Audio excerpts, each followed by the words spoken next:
दोस्तों, ख़वातीन के आलमी दिन पर ख़वातीन के लिए चंद लाइनें।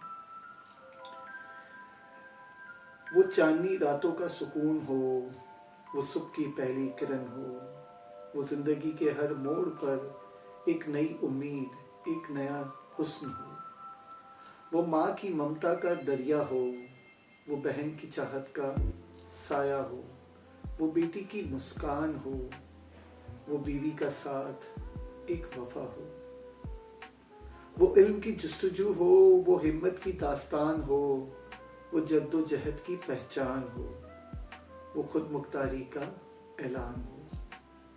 आज के दिन हम सब मिलकर कहें, औरत को सलाम हो, औरत को सलाम हो। वो हर दौर का हीरो है, हर दिल का अरमान है। आज की औरत को सलाम है, आज की औरत को सलाम है। Happy women's day.